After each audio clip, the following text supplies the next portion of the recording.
What is good, y'all? It is your boy Jones, and welcome to another episode of Locker Room Sunday, hosted by Jones for Sports. As always, my co-host Luke. Day two. What do you think? Yeah. It's. I swear to God, we're doing shows like it's the actual fucking draft at this point. It really is. It's pretty much what was the theme of it. So we're gonna definitely have fun with that. But today is a very special episode because we got three guests on the show today. Like I said, we were going to get our followers and football fans on the podcast to talk about their favorite teams and what they should do draft time. So first, Jones of Sports alumni, Steve, welcome to the Locker Room Sunday again. Thank you. Appreciate it. Always happy to be here. Always happy to talk. Absolutely. My guy, me and him are going to be going at it. And then we got my guys from Twitter, Ben and Colin. Thank you guys for coming.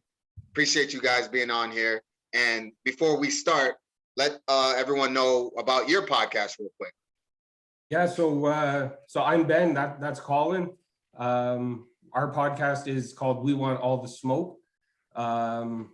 We're mainly sports, but we kind of get off the rails quite easily sometimes. You know, when you have a couple beers in you tend to lose track of what you're talking about. Goddamn right. It's always better with alcohol. So we started out as just the original idea of our show was to call out people like Skip Bayless or Max Kellerman who just have wild sports takes. Right. And their take is kind of clickbait. They don't really believe in what they're saying. So we kind of talk about those kind of headline topics and give like what we think is a real sports opinion on it, because Kellerman said that Tom Brady wasn't the greatest quarterback for like 15 years in a row. So now, if you guys are picking apart people's bullshit, since you're Canadian, does that mean that you have to do it super politely? Yeah. We say thank you and please before each time. Unless you come at the Cowboys, then there's no more politeness. That's what I'm talking about. Jesus fucking That's what I'm talking about. So you actually just brought it up. Just tell the listeners your team. Colin just spoke. He's a Cowboy, like your boy Jones over here. So we know where he's repping. What team are you repping over there? I am a diehard Buffalo Bills fan. Bills. I went to the stadium when I was I think I was 12 years old the first time that I went to the stadium, and Doug Flutie scored a touchdown last minute to win the game. And when I came out, girls had their shirts off. It was a party in the parking lot. So I figured, you know what, I'm going to ride or die with this team. This is where I need to be. I don't blame you, man. I don't blame you. And then, Steve, we already know who you rep because you're wearing it on your hat. The New York Giants, the rivals. So, but before we start, again, to all the listeners, go follow We Want All the Smoke on all social media platforms. If you follow me on Twitter, you can find them in my group as well. So definitely go follow them. And we're definitely be on the lookout for some more collabs between us, because as you guys know, I love the smoke. Jones of the Smoke popping. So we definitely got to collab and do, just cloud of smoke with all of us together and just go at everybody. Yeah, but before we get into it, we want to give you a shout out. You've done a lot for us already. We're only in it a month and a half, maybe. So, just to have someone do everything that you've been doing for us, we really appreciate it. We're really gaining traction is because of you. So we appreciate it. Anytime, man. I appreciate it. That's what we want to do here at Jones for Sports. Not only just give us, me, Luke, and my other partner, our voices, but we want to give the actual fans, the listeners, the other podcasters that want to talk about sports, their shine as well. So that's what we do here. But let's get into it. The draft is 3 days away. 2 days away. Steve, the Giants, we know the NFC East is disgusting this past year. Disgusting. Not anymore. Not anymore. I hope you're right, You're goddammit. Okay. I'll say this. When it comes to our division, and Colin, you can jump in on this as well. I think our division comes down to the Giants and the Cowboys. That's just my personal belief. I can't see anybody else. Fact. That's just a given. Fact. All right, cool. So let's start it off with the Giants. Steve, top 3 needs that you think the Giants need to fix right now. Top 3 needs. I mean, overall, I'm going to say our defense with free agent signings, especially last year too. Like, listen, people can talk trash about the Giants. We obviously did terrible. Look where we are. But at the end of the day, our defense was at the end of the season top 5 defense. You know what I mean? Close to that. So we buttoned that up. That's definitely not a need. All the free agent moves, Gettleman's already made. I'm not a personal fan of every move, you know, but at the end of the day, it's not bad. We're in a good spot. So draft is offensive focused. At the end of the day, with the offensive weapons where we are, you really can't go wrong with Jamar Chase if he's available. Devontae, obviously. I'm personally not a fan of Waddle only because we already have Sterling injury prone, but he does his job. The Waddle's like not that market that we're in. I personally would actually okay. I think you trade from, and I think you get some value out of that. Listen, the guy's been fine, top 5, bottom of the barrel, but he's not reliable at the end of the day. No one can question that.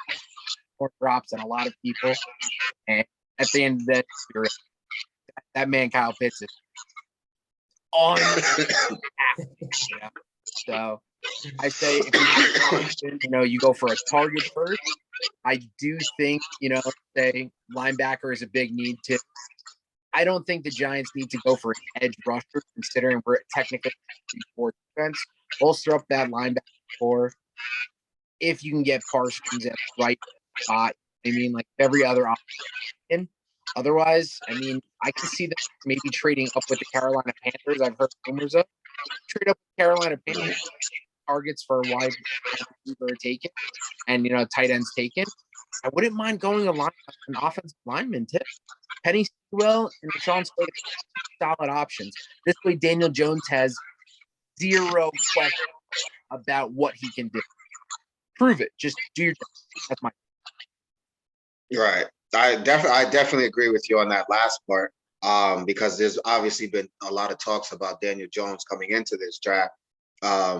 And whether the Giants wanted to continue, going forward with him or try to make a trade and try to get somebody else or make a trade up and draft a quarterback. But like a lot of teams this year, I feel like there were some teams, and the Giants are one of them, that their quarterback is a good quarterback. It's just he hasn't had the weapons or the protection around him. So I feel like Daniel Jones definitely deserves another shot, and with the weapons around him, we can now see what he can do. Saquon Barkley back too is a different offense than we saw last year. Huge Just difference. Like getting Dak back this year is huge. The Giants getting Saquon back, so you get Saquon and Kenny Galladay. Imagine if you get, say, a kid like Devontae Smith to pair with Sterling Shepard. You sell Rudolph in the offseason, so you could either go double tight. You could throw mixed option. Listen, I wasn't a fan of taking your boy Garrett. I hope he gets a little creative. It's messy. You can have him.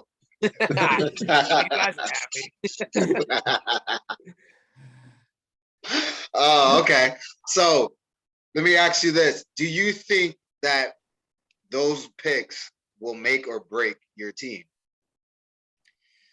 Nah, I don't. I think that Joe Judge is obviously the center focal point. That's why I am still a fan of even drafting Micah Parsons. Listen, at the end of the day, I would even be okay with dropping back.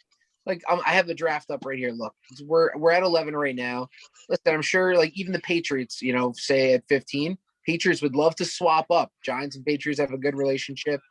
Yeah. I would swap with that, maybe get a late round pick, and then draft, say, Parsons probably going to be there because of his attitude issues. You're going to tell me Joe Judge isn't going to be a coach that can handle that? Right. You get a guy that you outside linebacker, do your job. He fits in with the scheme. You don't need to get an edge rusher then because he can just flex that role. I mean, you've got a lot of young players. Let them do their job. So drop it back. I don't think that's bad either. I don't think this is a make it or break it draft. Last year with Gettleman was. This year, I think they have some flexibility and some mojo moving forward. Personally, I need some good stuff going from them. I hear that. I definitely hear that. But no, you're absolutely right. They should definitely focus on the offensive side mainly because, like you said, that defense really showed up that second half of that season. So, Stevie, I got a question for you. Talk to go me. ahead. So, you expressed an interest in trading back, which I think is smart because, frankly, where you guys are, I think you'd be reaching for Parsons at 11. Exactly. I think that's too big of a reach to be comfortable with. Yep. And that's too big of a reach for someone like Koromoa Owusu. There's no Devin Bush, Devin White in this draft. Would you be opposed to taking, let's say, Darisaw or Rashawn Slater to bulk up the O-line? Because I look at your division, I know you don't have the most receivers and weapons in the world. You're getting Saquon back, good. The best unit in that entire division is Washington's front four, and you are not equipped to handle that. That should scare you. Yes, but at the same time, as I said, last year's draft was super important. Look back at the Giants end of the year, they didn't have a solid five that they run on that line. Andrew Thomas, it wasn't like big gap lit up or anything, but the kid did his job towards the end of the season. He's fine on his own. But then you have the other four guys. They were kind of mixing and matching. You got Shane Lemieux, you nitty-gritty guy that's been plug and play, no complaints. Nick Gates is your center. Can't go wrong. I've heard a lot of options of looking at maybe a center, trading like we do trade back. Take a center. That is a definite need that we need to fill. Will Hernandez. I'm actually most what's going to happen because we also have Nate Solder back. I've heard talks that they're going to move Solder to the right tackle, which would be perfectly fine. But you got to give them credit. He got paid for what he got paid for a reason. Definitely not much, but for a reason. Belichick doesn't pay that much, right? Who else would? I have to state that if I have the option, Slater would be my only one I would reach for then, or if available, possibly dabble with. Personally, I think Penny Sewell is the body guy you need because he's just an athletic guy, right? Blend in. Like they don't have any fully set yet, so until that's set in stone, we're like, all right, this is what we need. You might want to get a guy that can flex. So Rashawn Slater's a big boy, and so what do you do with other tackles? You know what I'm saying? I mean, there are certain undersized tackles that can be kicked inside. I mean, again, and with Washington, you're dealing with a 4-3, so it's not like you're dealing with a Pittsburgh 3-4 or some goofy Tampa 2 all the time. Like you're getting four guys straight up the cock every fucking snap, and I'm concerned about your O-line if you don't address it. I know you need a receiver. In my head, you take Devontae Smith and tell the Pats to go fuck themselves. But here's the thing, though. There are options around the second round. There's plenty of good wide receivers later on. It's not like the three top guys. Okay, shit, we're done. Right. Thank God there's no Eagles in this chat, right? Well, let's just talk about the fact that they had on Justin Jefferson last year. You know what I mean? It doesn't matter who your top wide receivers are. Sometimes it's a matter of the school you went to, the city you ran in. There's so many ifs. I'm okay with just beefing up the line. At the end of the day, it's what we said from the start. You beef up the line, you go for some tackles, go for some guys that are really going to be impactful. Daniel Jones better be perfect with all I'm saying. I can't. You got that to make it or break it. If you do that this year, then next year you say, right, yeah, DJ, you're out. You know what I mean? That's right. it. No other option from there. So if that's the move, then you got to follow through with it. Very true. Very true. Well, I hope that your team doesn't get anything that you asked for and you guys fuck this draft up and we laugh about this in a couple months. Better yet, here's the most wild one ever. Hear me out on this. Ready? Total waste of a pick. Total bad decision. You just ball out and just take Najee Harris right off the bat, and you pull up Browns. You shut your goddamn whore mouth. Who needs a wide receiver when we have a Najee Harris and a Saquon Barkley? What are you going to do? Goddamn whore mouth, that's who he wants. He wants the Steelers. No. That's who I need. It's not a question of want. Without Harris, we can't function. Why did you guys let Connor go? What? Name the last time he had a decent season. I mean, the year after Bell Name left. the last time he actually got. Name the last time he got running room and actually scored. That's a different story. Okay, but I'm just saying, Benny, we don't draft running backs well. Najee Harris is about as slam dunk as a fucking prospect that's in our acceptable draft range as we've never had the chance to get a Saquon, Zeke Elliott, Derrick Henry, any of those guys. It's about fucking time. It had to come around at some point. He might not be available by then. I'll be annoyed if we don't get him because I'm convinced Miami's going to take him. As long as I walk away with Javonte Williams, that's an acceptable consolation prize. Okay. I like the little bowling ball. Other than that, we're good. I don't want ETN. He's not going to fit with us. Fair enough. All right. So now let's talk about the Buffalo Bills because we already spoke about the Cowboys yesterday. So we're going to save the best for last. Colin, don't worry about that. We're going to save the best for last. The Buffalo Bills, a team that last year turned it the fuck up, and everybody is waiting for them to do it again this year and see if they can do it again this year. So what do you think? What do you think you guys need to do to at least repeat what you did last year and take that next step? Well, I'll answer your second question first. And this draft is not going to make or break us. Our roster is, I'm pretty confident in our roster altogether. I have obviously have all the faith in the world in Josh Allen to, that connection with Stephon Diggs. We're just going to roll with that again next season. Absolutely. I think the Matt Milano free agent signing this offseason is a bigger move than they're getting credit for. He was rated like one of the top linebackers for free agency this offseason. So if I was to pick a need for them, I would like to see them get a pass rusher. I love Jerry Hughes. He's my boy, but there's better ones out there. I was real pissed when they didn't get JJ Watt. I thought that would have made them yeah, that would have been an instant. They would have been instantly. I already feel like they're Super Bowl contenders, but that would have kind of solidified that deal for me. So I see them either. Another need for them. I think they could add a running back if they were to get a running back.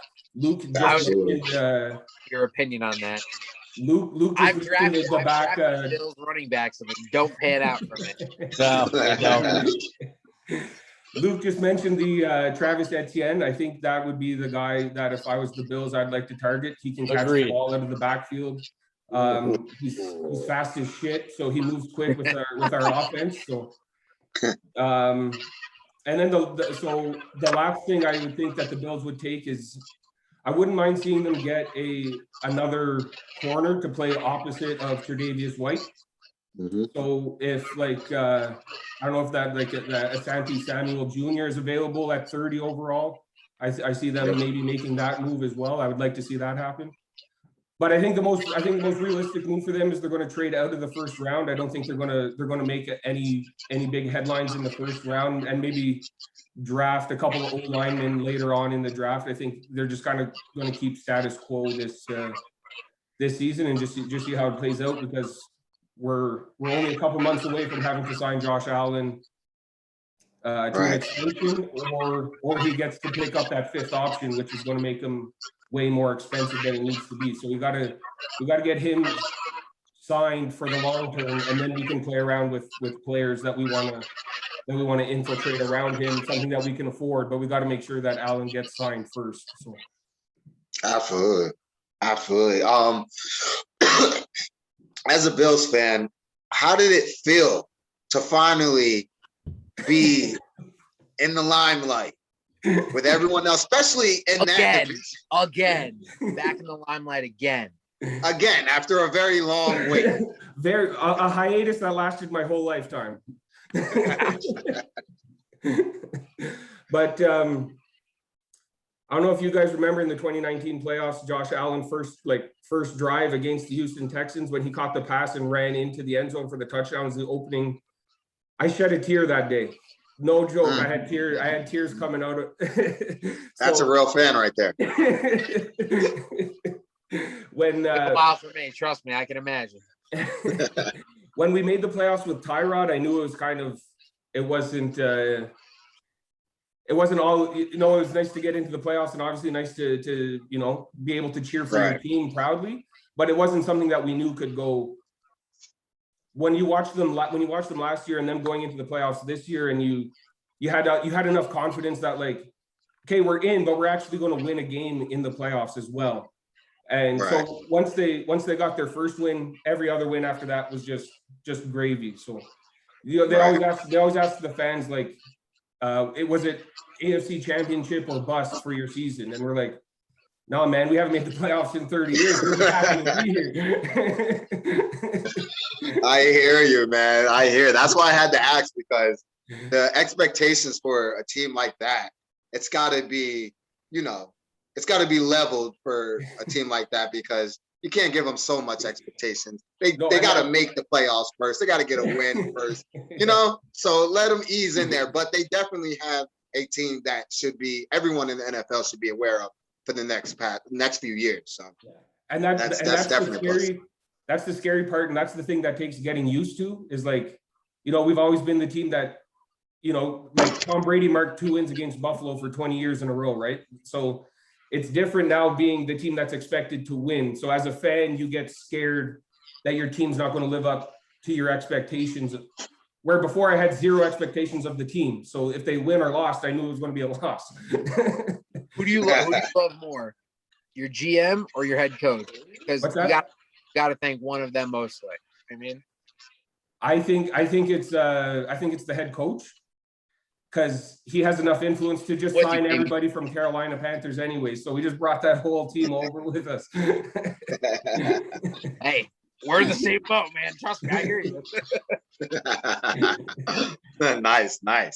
Hold on real quick. Let me ask you a question, because again, I'm a thinking analytical guy here. Yeah. I look at your defensive line, which I would argue is the weak point of your defense. Yeah. I think if you ended up getting Asante Samuel, it'd be nice, but it wouldn't be you guys doing yourself the most justice. Would you take someone, if you were the GM, someone like Barrymore, the kid from Bama, knowing that he is the best D-line prospect in the league, and also knowing that in 2 years of service time, Ed Oliver has 8 sacks? Yeah, I'm very disappointed in what Ed Oliver has done. He's too small to play that position. Yeah. So he's not skilled enough to beat double teams. Mm-hmm. So they need to put another big boy in the middle, and I think they're getting star. I don't know how to pronounce his last name, Lotulai or something. Lotulai. Yeah. Yeah, they're getting him back, and he's big enough that he needs a double team just because of the size of him. So I think that'll help free up Ed Oliver a little bit. But overall, yeah, their number one need is a defensive pass rusher or someone to stuff up the interior, because their run defense was horrible last season. Kansas City really exposed them there. Clyde Edwards-Helaire had 200 rushing yards in the game. So it was that's the position that they need to address for sure. But I don't know if this draft is outside of the top 2 defensive linemen that are available, which the Bills won't be able to get at 30. I don't think it's fully stacked all the way through, so to make it worthwhile for that pick to use on a D lineman. I mean, from what I'm reading here, and I could be wrong on this, it looks like there's only 4 D tackles or D line, like interior D linemen in the top 100 of this prospect ranking.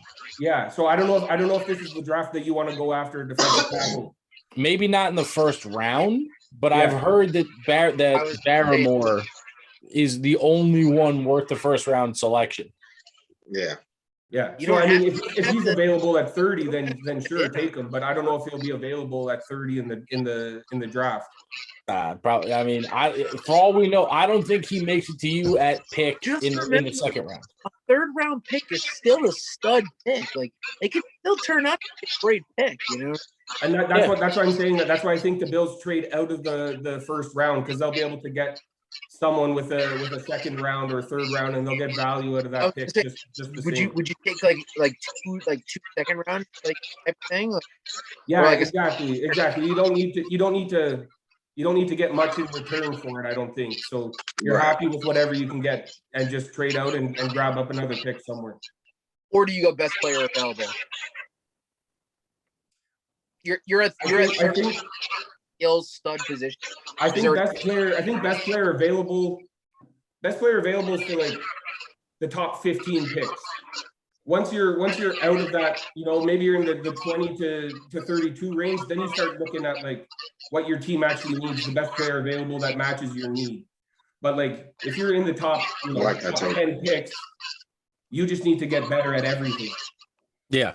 Right. I was going to say best player available usually also applies to the worst 16 teams in the league who have too many holes to count. Exactly. Right.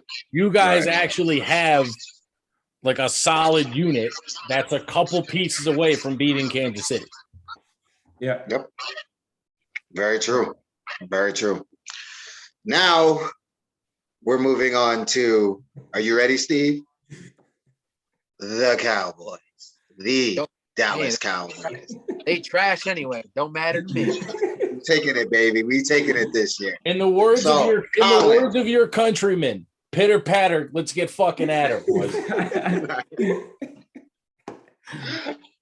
Colin, please school this motherfucker on why the Dallas Cowboys are going to make the right draft picks this year and win this division. What are your thoughts on it? Well, the Cowboys had a chance last year. They just had so much bad fortune fall on one team at one time. It's like unbelievable. And I'm not the guy to make excuses listen, we played bad and we lost games that we should have won multiple times. And as a Cowboys fan, I cry too. Every time that defense is facing a third down, I start crying, you know, like we need to address our secondary. I mean, it's been that way for so long. I feel like just a broken record saying the same thing over and over and over. I feel like I literally said that yesterday on the podcast. True. And there's a couple corners that I think might be available for us to grab in the first round that I think that we should go for. What's the name of that guy who just blew out his back? Oh, Caleb Farley? Yeah, I think Farley. That guy, he might be the guy who's risk. Allergic to tackling? He might be a risk. We don't need him to tackle. We need him to cover. We need him to cover, man. We have nobody that covers the ball.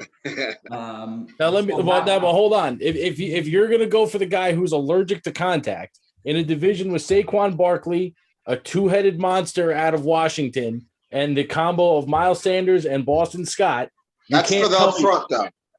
Right. We need those. The only guy who's running between the tackles in that entire division is fucking Zeke. You ain't got to worry about tackling him. It's all the other guys you got to worry about who play out in between the hash to the boundaries. I'm with Luke on that one. That's a very. I'm not surprised you're with Luke on that. No, first off, stop this victim bullshit. You're Cowboy fans. You're not fucking genocide victims. All we're saying here is that look at who you're playing. This is why I asked Steve about the fucking O-line, because the best unit in that division is the Skins or the Washington front four. You guys have a division of nothing but running backs that play the outside, and specifically with Washington are pass threats. which tells me that you need a guy who can hit. Caleb Farley is the worst guy for you. I think Right, Cowboys but- are linebacker first, personally. I You just saw I- Sean Lee too. Yeah, I mean that was, but Sean Lee was pretty much a non-factor over the past season and a half, I would say. Great from the sure. sidelines. His on-field production was like average, I would say. You know, and honestly, yeah, of course, I want somebody who can hit. I want somebody who can do everything. But what's going to be available to me with what I have? I think there's two corners that are available. One was that one we just talked about, Farley. And then the other one is Surtain. If he's available, I'm down to grab him for sure. I like Surtain. That was my guy. Yeah, if he's unavailable, I would still risk it, sacrifice in other areas and grab a defensive back because I'm tired of getting beat every 3rd and 6 on easy pass routes. Yep. And even our offensive line, I mean, I would like to grab a tackle too. There's a big guy from Notre Dame. Eichenberg? Yeah, and Yeah. I think that could be a good pick. So, I know as a Cowboys fan forever, our defensive secondary has been driving me mental. And if we don't address it now, when do we address it? Like, Absolutely. Yeah. I agree with that 100%. I literally said the same shit yesterday. Let me ask you this: how much longer do you think you have Zeke for? Be real about it. He might not be a lifer. I mean, who knows? Who knows? What are you saying? We go after a running back? No, not a running back, but don't you think you should beef up your line just to give him a little more protection? You got 3 stud wide receivers that you've like literally been handpicking and you traded for the last 2 to 3 years.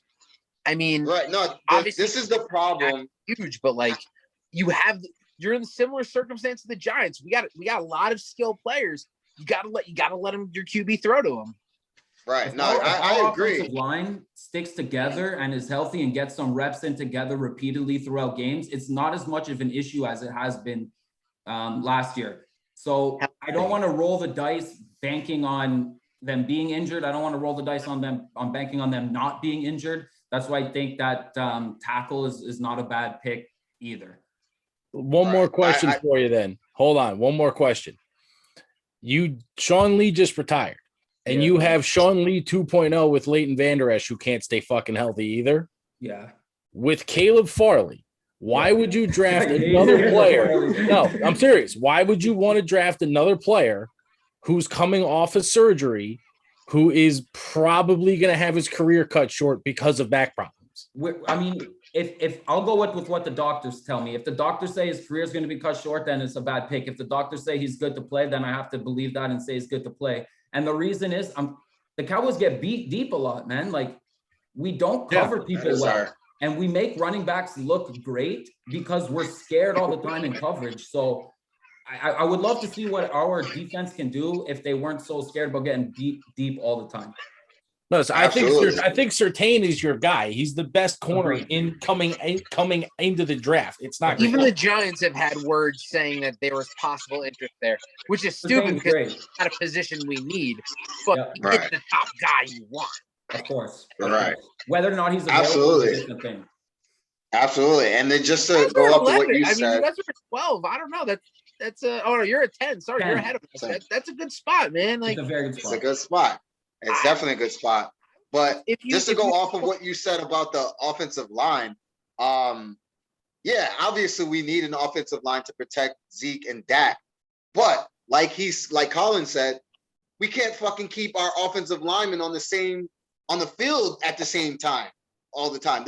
We always have a hole there somewhere. So how many years are we going to keep plugging in? On. Huh? I said you can't draft a strength and conditioning coach. Come on. True. Well, we got to leave that up to Jerry Jones, and we know Jerry Jones can't fucking make the great hires. So we're fucked anyway. We're fucked regardless. I mean, it's Jerry. You never know where we're gonna go with Jerry, but you do never know. I agree with most with Colin what he said. All the points that he made. The corner, we need safety. We need corners. I've been saying it for the past few years. We cannot defend in the secondary for shit. and it kills me as a defensive cornerback that played 2 years at college football to see certain things that just can't be, certain fundamentals that just can't be executed by fucking pros. And it's You know, the problem so for me is that it's repeated over and over and it's not addressed. So it's like it has to be addressed eventually. It's been like this for years. Years. For fucking years, and it needs to be addressed ASAP. Agreed. ASAP. So, but who knows? Like you said, it's Jerry Jones we're talking about. Who knows what the fuck he's gonna probably fucking draft off a yacht again somewhere. Who knows where? You just never know. But other than that, is there any other points that you guys wanted to make before we jump off of here? No, man, we're excited to be a part of this. It was really cool. We like what you guys do. It's always nice to talk sports, and you know, it was just a good experience overall. Yeah, it was awesome. Thanks for having us on. And again, thanks for, you know, always giving us a shout out and including us in that group chat that you have. And it's awesome. Thanks a lot, guys. Absolutely, man. Anytime. One question. Oh, God. My one question is, Luke, go ahead. all you want is a running back? We first off, did you listen to what we released today? Not yet. I literally Okay, have so then do your I homework literally have it up and then right come back now. to me. That's my boy. Go do your homework and then come back. Do your homework and come back to me. God damn it. But again, thank you guys. I want to appreciate you guys for coming on. We want all the smoke. Go follow them on YouTube, Twitter, Instagram, Facebook, everywhere. And we're definitely look out on a collaboration, Jones for Sports. Might even see Steve on there, you know? So talk some little 100%. We'll do it again. We'll do Jones and for smoke. Absolutely. We definitely gonna get some Jones for smoke in there because the Cowboys and the Giants are gonna be playing for a division this year. And it's gonna be real interesting. Oh, yeah. It's gonna be interesting. But again, Steve, guys, fellas, appreciate you guys. And best of luck to you guys going forward. It's your boy Jones, Luke, Locker Room Sunday, Jones for Sports. We make sports better. Peace.